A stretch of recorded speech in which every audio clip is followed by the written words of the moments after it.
Salut à tous et bienvenue sur ValleyPL Lorcana FR. Comment ça va les fous? Moi ça va très très bien. Aujourd'hui on se retrouve pour parler des annonces qui ont eu lieu récemment sur Lorcana lors du panel à la D23, la fameuse conférence où il y avait notamment les coffrets que des gens se sont arrachés à Disneyland Paris. Mais là c'était pas à Disneyland Paris. Évidemment, celle-ci c'était aux États-Unis. Avant de commencer, on met le pouce bleu, on s'abonne si c'est pas déjà fait parce que ça fait plaisir et que ça nous soutient et comme ça vous ne loupez aucune de nos vidéos sur Lorcana. Si vous voulez passer dans la description, voir nos autres réseaux, nos autres chaînes YouTube, n'hésitez pas. C'est là que tout se passe dans la description. Et on remercie aussi les sponsors. Ultimate Guard a lien d'affilié dans la description. Vous cliquez, vous êtes sur leur site, vous faites vos petits achats, ça protège votre collection et ça nous soutient. Merci à tous. Si vous voulez passer une tête sur Vogt, on s'est mis à faire du Lorcana récemment. Code Labelcarte pour avoir 10 € de réduction directement sur votre premier achat lorsque vous créez votre compte. Et il suffit de follow notre page vendeur pour être averti quand on part en live. C'est une petite notification de temps en temps quand on part en live et ça vous dit sur quoi on live. Donc si jamais vous êtes intéressé par Lorcana ou autre évidemment, vous pouvez nous rejoindre et peut-être vous régaler, faire vos petits achats, utiliser vos 10 € de réduction. Sans plus attendre, on part sur le panel du coup qui a eu lieu. J'utilise les photos prises par Epic Switzer, enfin Eric Switzer. Son compte c'est @EpicSwitzer sur Twitter. Je vous le mets en description si vous voulez le follow. C'est quelqu'un de très actif sur Twitter, notamment si vous êtes fan de Disney. Il vous met plein de petites infos, plein de petits goodies et autres. Donc n'hésitez pas. Et là, bon, il y avait beaucoup de gens qui ont mis des photos de l'event, mais comme il a tout bien résumé, je me sers de ses photos et je lui fais un énorme big up. Merci beaucoup à toi Eric qui ne regardera pas cette vidéo évidemment. On commence par des petits chiffres. Du coup, on a 1 milliard de cartes Lorcana qui étaient vendues dans la première année. Ce qui est incroyable, on a une petite map avec où Lorcana est présent. Alors vu comme ça, on se dit, ouais, il y a quand même pas mal d'endroits où c'est pas présent, hein, notamment Europe de l'Est, Afrique et Amérique du Sud. Mais déjà, l'Asie est en train petit à petit de se développer au niveau Lorcana, comme on a pu avoir avec des annonces récentes. Et puis on voit les pays principaux, donc Europe et Amérique du Nord et Australie aussi, qui sont déjà bien présents. Donc quand on voit le nombre de joueurs qu'on va voir juste après, déjà présents sur Lorcana, sans les autres continents, c'est assez ouf. Et justement, on passe sur le deuxième slide avec plus de 100 joueurs dans le monde qui participent régulièrement à des événements. Donc ça ne prend en compte que des gens qui font des events souvent par exemple en boutique. Alors souvent, je pense que c'est de l'ordre de une fois par mois environ, donc c'est pas non plus super souvent, donc ça veut dire qu'il y a encore plus de joueurs qui participent pas forcément à des événements ou qui ne peuvent pas participer mais qui sont peut-être actifs sur leur canal ou qui font des tournois online, je ne sais pas, je ne sais quand, je ne sais où, je ne sais qu'est-ce. On a aussi 5000 local game stores qui participent à l'Organize Play, donc qui font vivre le jeu, ça c'est très cool. Plus de 76 000 événements qui ont déjà été organisés en un an, c'est gigantesque comme stat, et plus de 700 000 inscriptions enregistrées à des événements. Ça, c'est fou. C'est juste fou. C'est des stats complètement délirantes pour un an de jeu. Certes, il y a la licence Lorcana, mais quand même pour un TCG, c'est vraiment beaucoup comme stat. Je vous montre ces petits concept art. J'ai pas grand chose à vous dire dessus de particulier, si ce n'est que c'est toujours sympa d'avoir les petits concept art par Disney. Hop, celui-ci, on dirait un peu une Pokéball quand même. Attention, hein, attention, il n'a pas été retenu. On sait pourquoi. On a aussi l'espèce de grosse boule, je me rappelle plus comment elle s'appelle, avec des zooms sur chaque quartier en fait comment ça s'appelle, c'est Ink quelque chose, je me rappelle plus. Bon bref, dans les commentaires vous me corrigerez. Symbole un petit peu de l'Orcana qu'on voit un petit peu partout. Et ça c'est un concept de link casting. Donc en gros ça représente quand vous lancez vos sorts, vos actions, vos personnages, ce qui se passe un petit peu. Bon, je m'y connais pas trop en lore de l'Orcana, hormis que ça c'est à base d'encre, mais on a des petits concept art à se mettre sous la dent. Ensuite, annonce très sympa pour les championnats continentaux, donc c'est championnats d'Europe et championnats américains, nord-américains pour le coup. Les championnats d'Europe auront lieu à Disneyland Paris, sans trop de surprise je pense, mais c'est quand même cool d'avoir l'annonce. Ce sera en décembre 2024, donc décembre de cette année, et le mois suivant, en janvier 2025, auront lieu les championnats nord-américains en Californie, à Disneyland Resort en Californie. Donc bon, heureusement, c'est pas tout centralisé aux États-Unis. Hein. Pour les Européens, c'est quand même bien plus simple d'aller à Paris que de devoir se déplacer. Mais bon, ça, il avait déjà annoncé de séparer le truc. Ça n'a pas trop de sens de faire déplacer tout le monde à l'autre bout du monde, donc au moins il cantonne. Et encore que je dis de ne pas faire déplacer les gens à l'autre bout du monde, mais on a les championnats du monde 2025 du coup qui auront lieu à Walt Disney World Resort. On n'a pas encore la date, c'est juste 2025. À mon avis, ce sera pas début 2025, ce sera un petit peu plus tard. Et on a deux cartes en révélée en exclusivité. On a A Whole New World en version une espèce de promo enchantée qui sera distribuée, je pense, à tous les participants. J'ai pas eu tous les tenants aboutissants lors de ce panel, donc peut-être qu'ils l'ont précisé.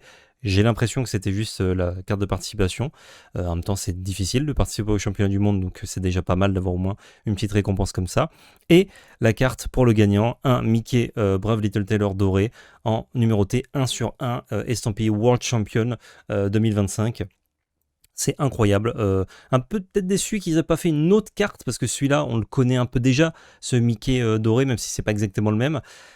Mais c'est stylé quand même. C'est stylé quand même d'avoir la carte 1 sur 1 World Champion, avec des petits effets peut-être de couleur, j'aurais apprécié personnellement, je sais pas vous, dites-moi en commentaire.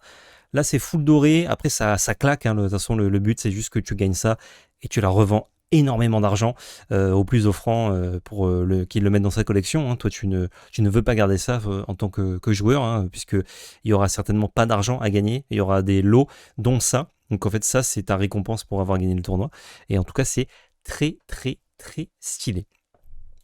Ensuite, ça c'est très cool, je m'y attendais un petit peu, mais j'étais pas sûr qu'ils allaient mettre ça en place, parce que forcément quand tu as quand tu dis à tout le monde viens jouer à ton jeu, c'est bien l'Orcana, etc.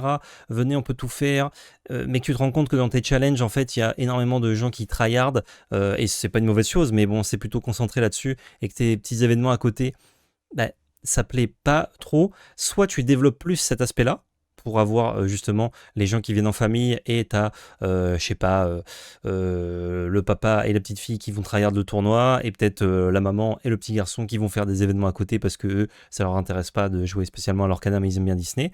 Je prends un exemple aléatoire évidemment. Et ben dans ce cas-là, t'as envie d'avoir des événements pour accueillir tous les membres de la famille, pour que toute la famille vienne et puisse du coup évidemment apprécier Disney et consommer.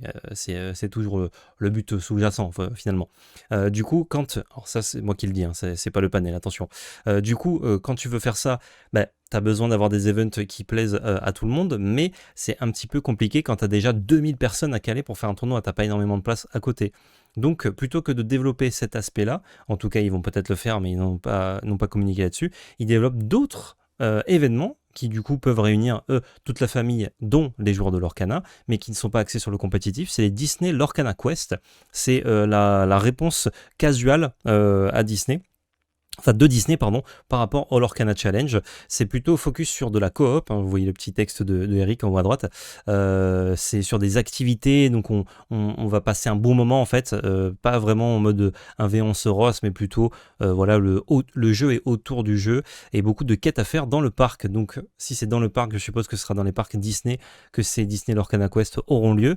Peut-être qu'ils les feront ailleurs plus tard, mais le but c'est surtout de les faire dans les parcs, parce qu'il y aura des cartes avec aucun texte qui seront distribués justement dans ces événements pour les fans, et qui seront à faire signer par les mascottes du parc directement. Et ça c'est très cool. Moi qui suis déjà un peu adepte de signature dans d'autres TCG, dans Magic notamment, j'avoue que ce genre d'événement là, ça me régalerait. Moi perso, je joue à l'Orcana, bon, voilà, j'ai une chaîne l'Orcana, vous le savez, je kiffe ça, mais ma chérie ne joue pas à l'Orcana, mais elle adore Disney, notamment le parc Disney, et du coup ce genre d'événement ça me permettrait d'y aller avec elle. Moi, je peux jouer à l'Orcana, je kiffe. Je peux aussi lui montrer un bout de ma passion. Et elle, du coup, elle a quand même des activités, des trucs à faire. Et puis il y a le parc tout autour, hein, naturellement. Donc c'est vraiment une très bonne idée, une très bonne initiative de Disney d'avoir fait ça en place. Moi, je suis typiquement la cible, en tout cas mon couple est la cible de ce genre d'événement. Donc super Disney, bien joué. Ensuite, on passe à des premiers reveals. Malheureusement, pas complet. Je peux pas trop vous en parler parce qu'il n'y a qu'une seule carte qu'on voit. Mais les premiers reveals pour la prochaine extension, le 7-6, qui sera une aventure sur la mer, puisque on voit que des personnages Disney un peu en mode de pirate, finalement, qui ont tous le type pirate, je crois. Il y a Captain Pirate. Ouais, j'ai l'impression qu'ils sont tous pirates. Et du coup, on voit 5 cartes, mais on voit que Donald bien, qui est une 2-3 pour 3 ancrable, qui l'or pour 1, et tant qu'on a un capitaine en jeu, il gagne plus 2 de l'or, donc c'est une 2-3 qui l'or pour 3. C'est pas dégueu, c'est pas très dur d'avoir un capitaine en jeu, il y a déjà des bons capitaines, donc c'est une carte qui est déjà décente. Et pour le reste des cartes, on peut essayer un petit peu de deviner si vous voulez. Le problème c'est qu'on peut pas savoir combien il or, et ça joue beaucoup sur la puissance de la carte. On commence à gauche par Daisy Duck pour 4. On a un personnage en crabe qui l'or pour on ne sait pas combien. Quand un de vos personnages quête tant qu'il est dans un lieu, fait quelque chose. Donc il y a au moins une mécanique toujours de lieu qui est utilisée ici sur cette Daisy. On a Minnie Mouse qui pour 3 est non ancrable, qui est une super rare d'ailleurs, comme la Daisy Duck. Une fois pendant votre tour, quand une carte, je suppose, est mise dans votre réserve d'encre, c'est une carte rouge qui fait ça, d'habitude c'est des cartes bleues, vous pouvez une carte de lieu de votre défausse, donc je pense qu'on peut renvoyer une carte de lieu depuis notre défausse dans notre main quand on joue une carte Inkwell, ce qui est plutôt fort parce que quand on joue une carte dans notre réserve d'encre, donc c'est-à-dire on va essayer de le faire tous les tours, on peut reprendre quelque chose de notre défausse dans notre main, et les lieux c'est des trucs qui sont assez faibles, qui sont un peu durs à protéger la plupart du temps, des fois c'est facile mais des fois c'est compliqué, du coup cette mini elle nous permettrait potentiellement de reprendre des lieux et de le rejouer tous les tours, ce qui serait assez fort, ça, en termes de tempo pour l'adversaire c'est assez désagréable. Goofy pour 5, on a une carte ancrable qui a la ward, donc il ne peut pas être ciblé hormis pour un défi.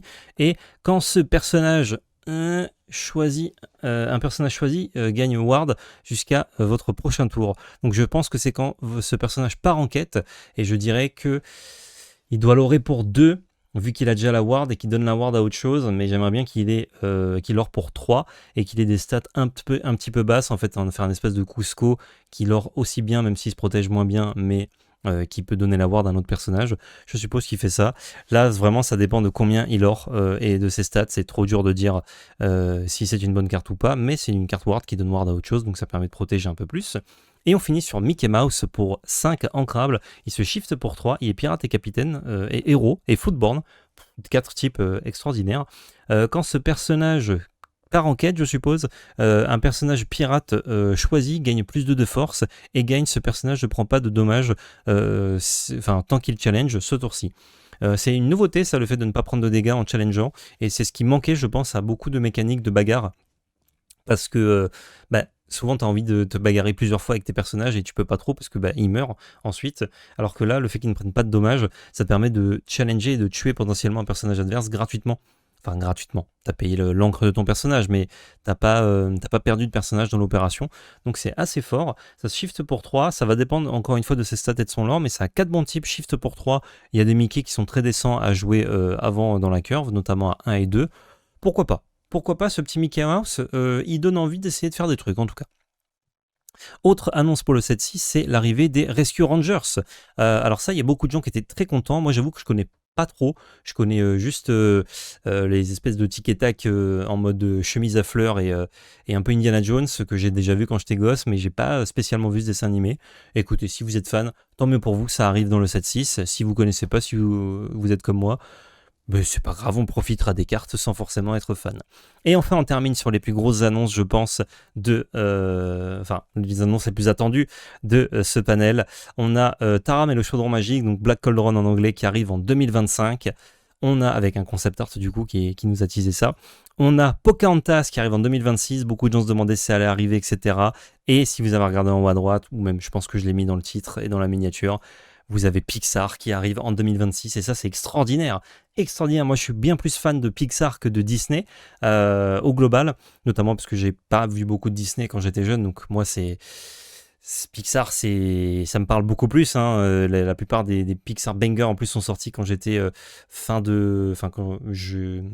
j'étais encore petit, mais quand je commençais à être ado, donc je pouvais apprécier encore plus tous les Pixar et tout, et même encore adulte actuellement quand il y a des Pixar qui sortent, j'essaie de les mater de suite parce que je trouve ça banger. Donc vraiment, pour des gens comme moi, Pixar, l'annonce c'est extraordinaire. Et ce qui est fou, c'est que des gens en parlaient en mode mais quand est-ce qu'il y a Pixar et tout, et Disney, leur politique c'était on parle pas de Pixar, on dit rien. Et du coup, ça sous-entendait, c'est un peu chaud, on n'a peut-être pas tous les droits, pas toutes les licences, on peut pas trop exploiter et tout, c'est un peu dommage, ça voudrait dire ça arrivera tard ou pas. Et là, bim, ils nous régalent, on est en 2024, ils nous disent dans 2 ans, 1 an et demi en vrai, 2026, il y a les premières cartes Pixar qui arrivent et c'est incroyable. Pour que je sois totalement comblé, il me manquerait que des petites cartes Dingo et Max. Voilà, là je serais juste fou, un petit Power Lime, ce serait extraordinaire, mais bon, ça n'a rien à voir avec Pixar, c'est juste que c'est mon Disney préféré, voilà. S'il y a une enchantée de ça, j'achète tout de suite. Disney, n'hésitez pas, voilà, faites-moi plaisir. En plus, c'est dommage, vous venez de faire un set où il y a la fête, il y a des gens qui chantent et vous avez pas mis Dingo et Max. Voilà, c'est très dommage. Bref, du coup, Pixar qui arrive en 2026. Hâte de voir ce que ça va être. Dites-moi en commentaire votre Pixar que vous avez le plus hâte de voir sur l'Orcana ou votre personnage que vous avez le plus hâte de voir. Je pense que les Enchantés Pixar vont être extraordinaires. Et à mon avis, pour bien faire les choses, ils vont pas faire une extension Pixar, mais plutôt des licences Pixar par-ci par-là qui vont rajouter côte à côte et ça va être extraordinaire. C'est la porte ouverte à... Ça fait beaucoup d'extraordinaire. C'est la porte ouverte à plein de trucs, voire même des collabs, peut-être Kingdom Hearts qui arriverait un jour dans le jeu, ce serait assez fou, qui a déjà collab avec Disney, notamment avec certains Pixar aussi. Voilà, si on a Pixar dedans, on peut avoir plein d'autres trucs. Donc, alors c'est pas la même chose, pas la même licence, mais je me prête à imaginer des trucs un peu fous, un peu dingos. Bref, fin du coup des annonces pour ce panel. Dites-moi en commentaire ce qui vous a le plus régalé, évidemment sur ces annonces. Et dites-moi si j'ai loupé des trucs aussi, parce que j'ai regardé Twitter, j'ai regardé un bout des panels en vidéo et tout, mais c'est possible que j'ai loupé des informations. N'hésitez pas à me corriger en commentaire si je me suis fourvoyé, bien évidemment. Pouce bleu, commentaire, partage, abonnement, réseaux sociaux dans la description avec notre chaîne Twitch ValPL Magic Arena FR. Et surtout n'oubliez pas, c'était de la belle magie.